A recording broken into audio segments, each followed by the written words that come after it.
Welcome to this special episode of the Marketing Week podcast. I'm Molly Innes, Senior Reporter at Marketing Week.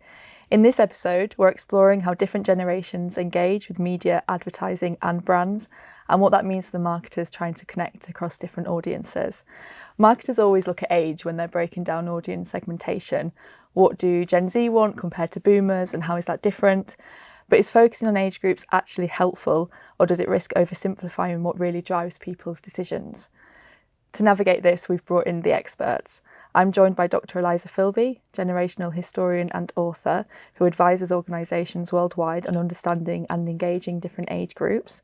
Also with us is Scott Sinclair, head of search at Google, our partner on this episode, who will share how AI and search continue to shape how every generation discovers, researches and makes decisions. Right, introductions out of the way. Well done. So obviously I touched on there, I guess, the different approaches to generations and the differences between them. And I asked the question in the introduction, is that helpful? I guess, Eliza, starting with you, how do you see this sort of focus area in terms of how helpful it is for marketers connecting with audiences?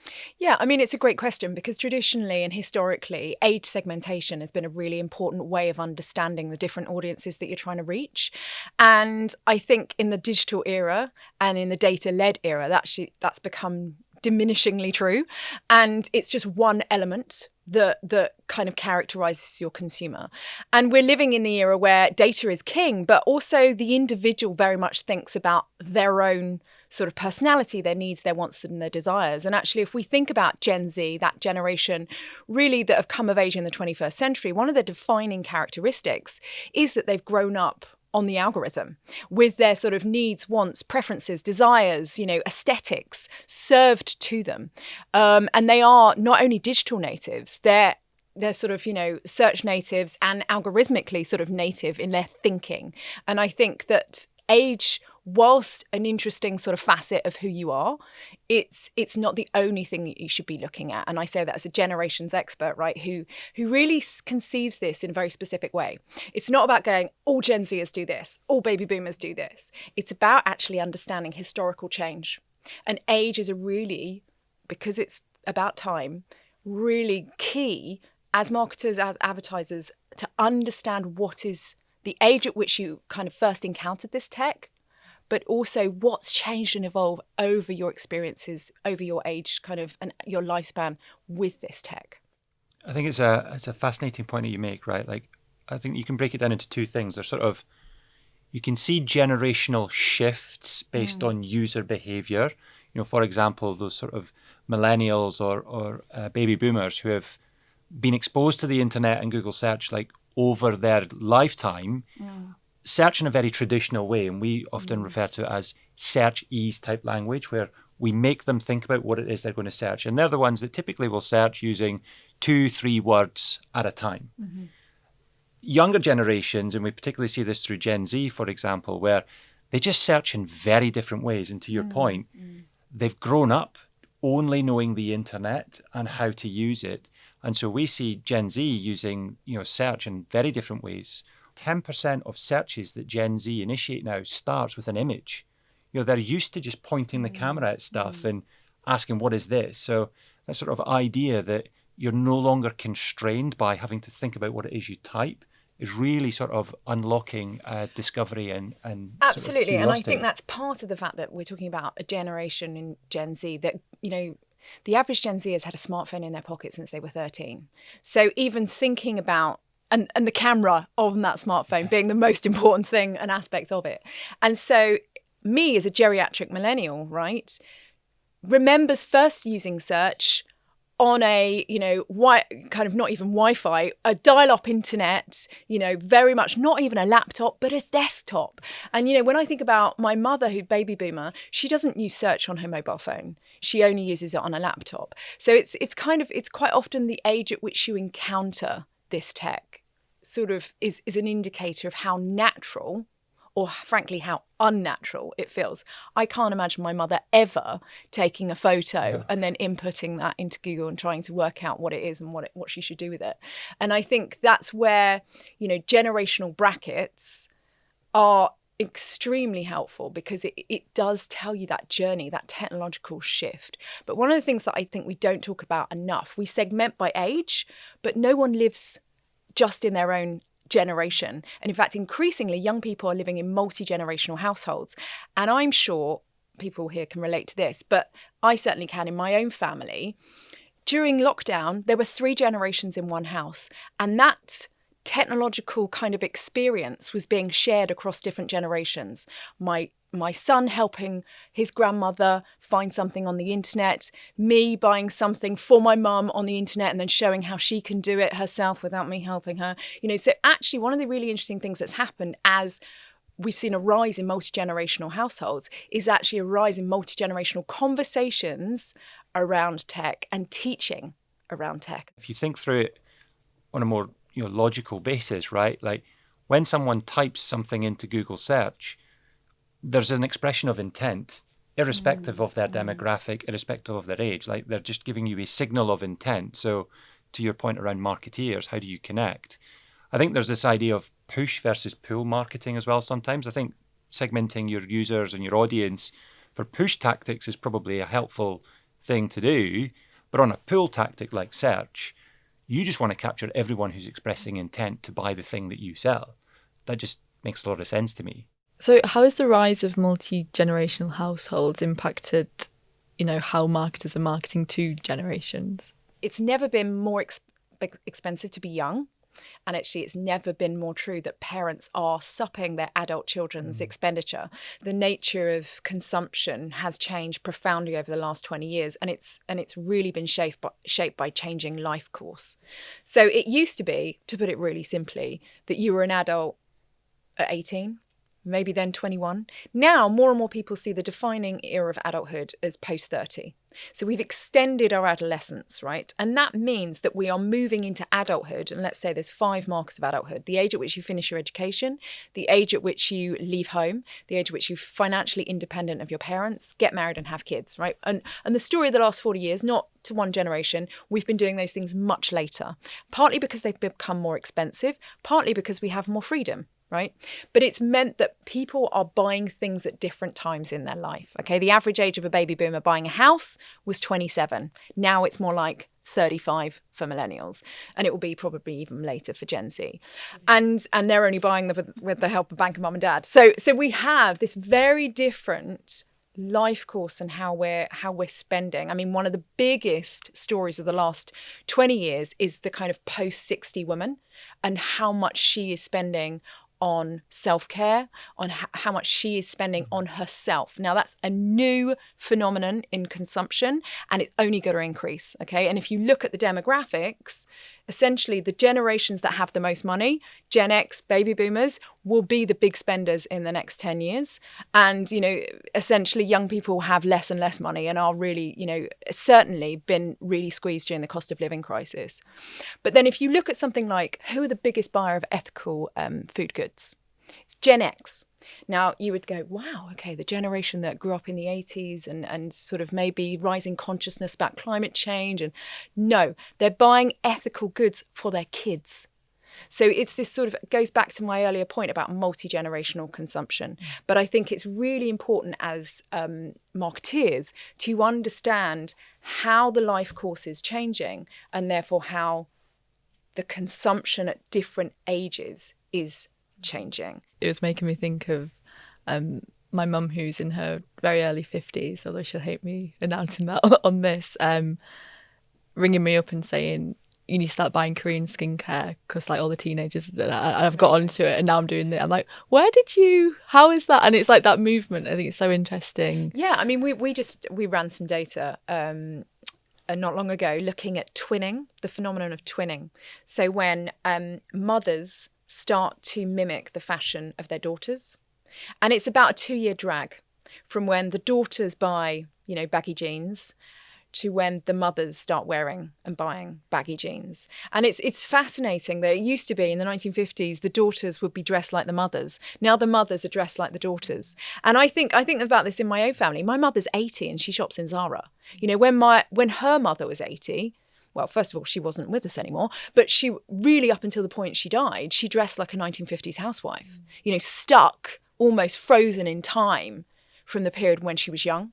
And so you have a really fascinating and a really positive sort of development, really, as we become more and more of an aging society. The median age of a European is 44 years old. We are an aging society with fewer and fewer young people. Where the money is, to be crude about it, increasingly is in the older demographic. And that's where I think we may be living in a more sort of era of positive aging, with Jane Fonda on the front cover of Vogue. Actually, the demographics and the economics of it is the rise of the older female consumer is where more and more brands will be concentrating their advertising, for sure. How can AI-powered search help brands show up in the right moment? I guess the way we think about it in Google is like there's kind of 3 types of searches that we kind of categorize them in. The first, of course, are just what we call navigational type queries. They're people just trying to navigate the web. They're trying to get from Google search onto a particular website. Those, we don't serve ads on those. Then there are what's called commercial intent queries.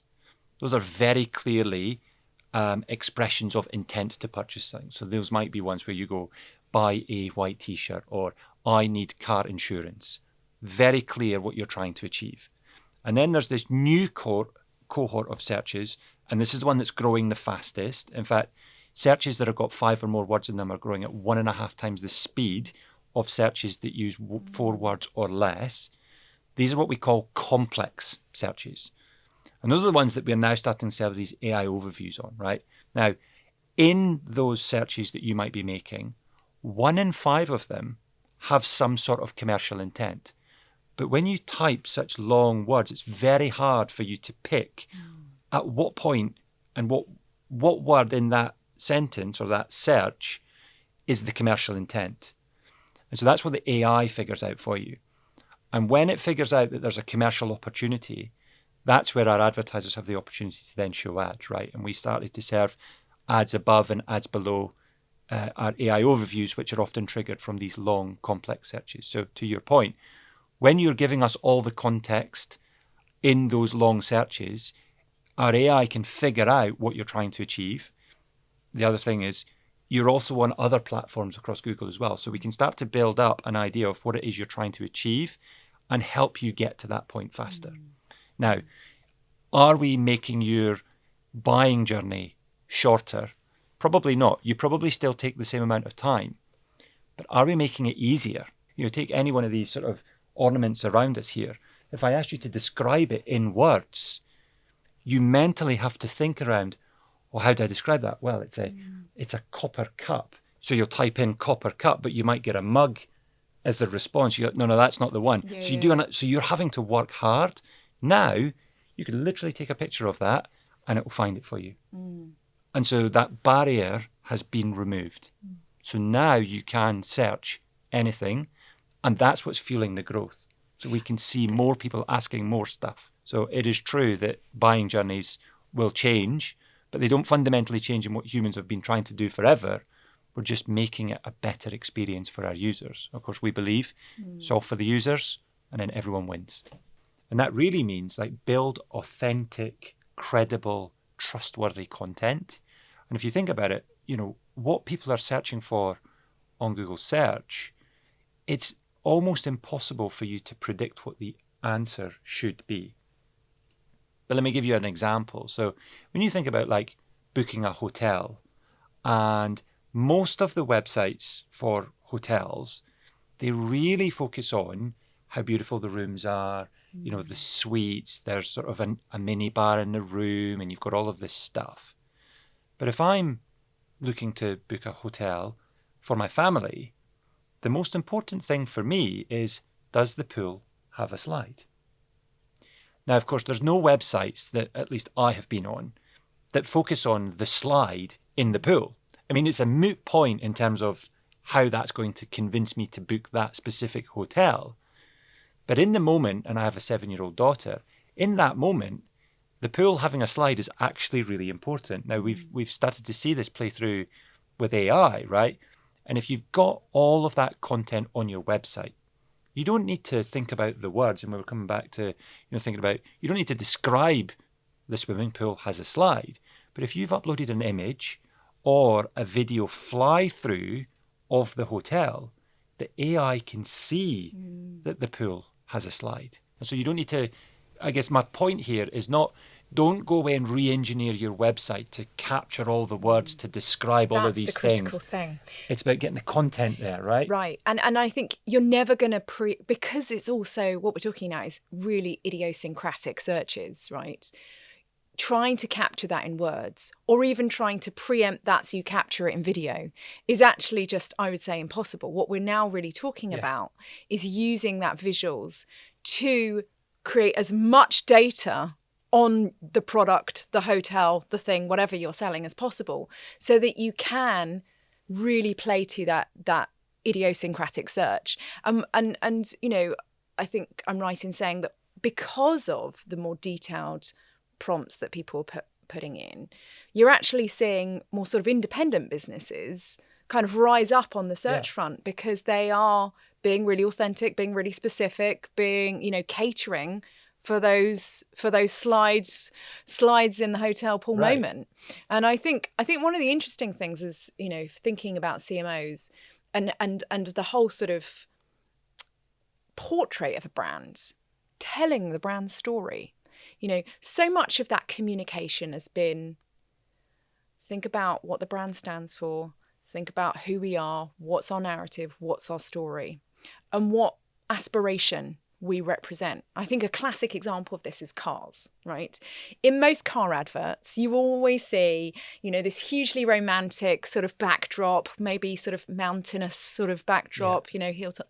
This quite often a couple, maybe just a man, maybe just a woman, never kids, you know, a family arguing in the back, you know, creating all sorts of, you know, rubbish and dirt in the car because everyone's eating and it's a long journey. There's never the reality of owning a car in that video. It's always the aspiration. And traditionally, advertising has always been about aspiration. And maybe actually part of the story here is appeal to what people are specifically asking for, not what you think they might want to aspire to buy. And I think that really forces brands to think beyond, this is our brand, this is our narrative, this is who we are. More, what do our customers want? Yeah, I think it's fascinating. And maybe it doesn't require a complete shift in I don't think it does. I think it's both. It's about, you could do both, right? Yeah. If you think about what AI is sort of giving brands now, is the ability to create endless amount of content to cater for each of those micro communities, if you will, right? So you can think about the conversation I had with the CMO just a couple of weeks ago. And we were talking about, you know, family SUVs and the sort of the electric cars. And it was fascinating because the number one search term in their account was, what is the best family SUV? And yet when we looked at the imagery and the content on the website, it looks beautiful. But not a single image portrays a family with your SUV. And it sort of opened up his mind a little bit around, wow, that's fascinating. And then, of course, we talked about VO3 and how we could help use, you know, our AI video creation to generate another video with the product, but this time with a family. And so that was sort of the conversation we were having. But what you can see is that started to open it up. Because again, if you think about how users are searching, you can then get them to the right place on your website and you can tell them the story that aligns with your brand values, but also that resonates with what they're looking for as well. Just to be sort of antagonistic. Go. Wouldn't be the first time I had an antagonistic question. Is that, you know, actually, if you think about the history of advertising, it is the history of aspiration and creativity and human understanding, you know, behavioural economics, but, you know, all of the sort of the multivarious kind of thought processes that go into creating an advert. And I do think that whilst you can create through AI a tailored ad, people don't know what they don't know, or they don't know what they can't see. And so actually one of the brilliant things about the Guinness advert, you know, very obviously, is that had nothing to do with Guinness, albeit very sort of tangentially. But it was completely compelling and you never forget it. And so as a brand awareness piece, I think actually those things still have credibility. They still are really pivotal moments in our culture, they can be. Yeah. And really actually collective moments of sometimes emotion, sometimes, association, sometimes aspiration, sometimes conflict. And I think I'd hate to sort of lose that in a society that ever more inevitably becomes dominated by AI. I think you hit on a really key point here, right? Which is, this is just about brilliant storytelling. Yeah. Now, yeah. You could argue, to be provocative back, I could argue that ability to tell those beautiful stories in a very cinematic way was limited to a few brands who had very big marketing budgets. Mm-hmm. What AI has done is it gives every brand the ability to create beautiful ads now. Mm-hmm. The genius is in the story. Yeah. And 100%. So actually, I think what you could end up with is more ads that are memorable and, just higher quality. And of course, we're starting to see this play through. Once, we launched VO2, we're now launching VO3. We're seeing the spawn of some agencies now who are fully AI. And what they're doing is they're building these, it can only be described as incredibly beautiful ads. I know that it's, slightly controversial because there's no real actors, but what they're doing is they're telling these beautiful stories. Now, again, you talk to those brands, they wouldn't have been hiring actors anyway because they couldn't afford them. Now they have access to these tools and these capabilities to really tell beautiful stories. And that's what they're able to now do. I don't think the big brands will stop doing it. In fact, you might see the big brands just get even better at it. And again, they can think about, rather than just the one 30 seconds commercial, they can now make hundreds of commercials that really tailor to all of these different audiences as well. And in terms of the innovations at Google, would you say, technology is driving behavioural change in consumers or vice versa? A bit of both. Yeah, it's a great question, right? If you think about, oftentimes we're responding to how user behaviour is changing, and that sort of is what we're doing. One of the real examples of this was Circle to Search, which is actually something that we launched first here in the UK, was we started to observe that users were on their socials and they were sort of scrolling through and they were looking at different things. They were taking screenshots of things that they were seeing and then searching for them. And so I think it was the teams sort of spotted that behaviour, and then that was where the idea of Circle to Search was really born. So you could now take a picture, take a screenshot, and you could sort of circle it, and then that sort of triggers a search. So I think it's fair to say that sometimes innovation drives certain user behaviour, but oftentimes user behaviour is also driving our innovations as well. And I think, AI overviews, AI mode, all of these things are in response to how we see user behaviour shifting. And as we kind of look forward to what can everyone expect from search going forward, I think it's fair to say all of these things will exist going forward.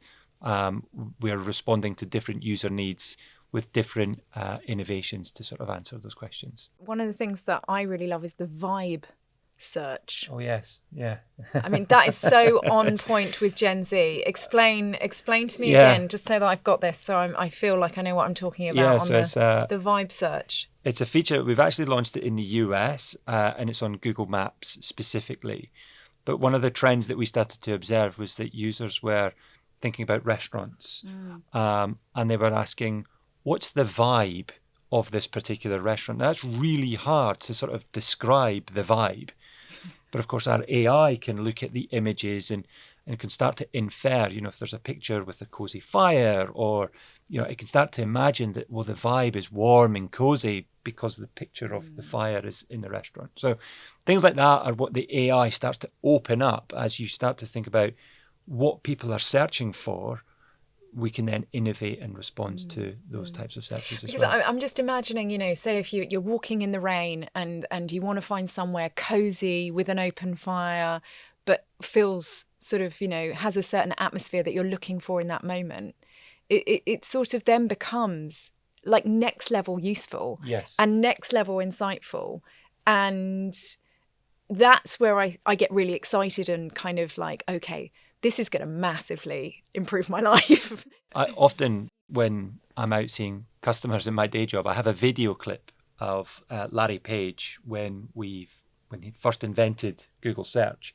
And there's a quote that I always refer folks back to, which is, the ultimate search engine would know exactly what you're looking for and give you back exactly what you want. And of course, AI really allows us to do that. And this example with the Vibe really allows you to sort of find what you're looking for and give you the information so that you can get exactly what you're looking for. And so I think we really are in that world where it's no longer about the future of search. The search engine and the experience that you get today is truly powered by AI, and it's one that is fundamentally changing us. Now, as we get to the end of this discussion, what are your, top 3 takeaways for marketers? Yes, as a generations expert, I'm going to kind of return to my kind of core 3 things that I think should be at the forefront of their minds. Number 1 is the emergence of Gen Alpha, who have a 50-50 chance of living to 100, right?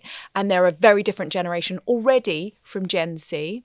They've grown up with, audio devices, voice-activated devices at home. They've grown up with, very much a kind of even more screen-dominated childhood than Gen Z. And they're a generation that I think already and even I think further down the path of life will really question everything they see on screen, even more than Gen Z, with kind of that then becomes, it's even more about authenticity and trust. The second thing I would say is that increasingly we're seeing this breakaway from your age determining your stage in life. Okay, so we assume that a woman in her 30s is, having children. Don't. We assume that a woman in her 60s is retiring. Don't. We assume that entrepreneurs are in their 20s. They're not. They're in their 50s, and the biggest growing demographic of entrepreneurs is actually women post 65. So, break down that association of your age in life is your stage in life. And the third thing is we are seeing, the one certainty I would say that we're all going to see in our lifetime is the great wealth transfer. And that's the sort of catch-all term to describe the trickle down of trillions of pounds and dollars that is going from the baby boomers down the family tree to Gen X's first, millennials, Gen Z and Gen Alpha. And we've heard a lot about the bank of mum and dad, of course. Increasingly now we're hearing the bank of grandma and granddad.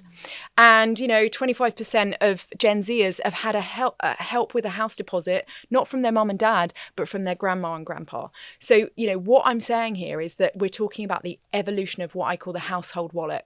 And it's multi-generational, the rise of multi-generational households, the rise of multi-generational travel, the rise of multi-generational hen parties, so doing things as a family is increasingly how people are living and spending. Those stats on wealth transfer make me want to cry, but we won't do that. Similar question to you, Scott, in terms of someone going away, what would you want them to take? Search is fundamentally changing, and I think it's really important to understand why search is changing. But the reason search is evolving, and it has fundamentally changed this year. You'll recognise that through AI overviews, AI mode, circle to search, the innovations we talked about. We're doing it because our user behaviour is also changing. Right? We see different searches coming through. It's always been true, and we've often shared this stat with advertisers, but 15% of searches have never been seen on Google before. When you think that's 5 trillion searches a year, 15% of them have never been seen before on Google. And that's phenomenal when you think about that core principle of human curiosity. So you've seen search change a lot this year. It will continue to change. I think then the advice I'd give a CMO off the back of that, once you understand that core principle, is of course the way then to capture the users in different moments, different opportunities, different signals of intent, of course, is you've got to use the AI tools. And if you talk to your Google reps, if you talk to your Google team, we'll tell you, use AI Max, use Performance Max, use Demand Gen. Those are your tools to get those users in those moments of intent. That would be my advice. And then the third one, the number one challenge that advertisers and CMOs have today is they always run out of budget. Now, in a world where search is getting bigger, more people are coming online and searching for more stuff, and there's more opportunities for their brands to show up, it almost seems an ROI that they decide, it almost seems slightly crazy that their ads would just not be there. And that happens because they just don't put enough budget into the system. And so, fundamental thing, make sure you recognize what's happening, adopt the AI tools, and then make sure you have enough budget to capture all of the demand that exists at the price that you are prepared to pay. Amazing. Well, I think that's all we've got time for. So thank you so much, Eliza and Scott, for joining us on the Marketing Week podcast today in partnership with Google. I think one of the big takeaways for me was actually something, Eliza, you said around age in life does not equal stage in life. And I think that's something marketers should really take hold of. So thanks again for listening.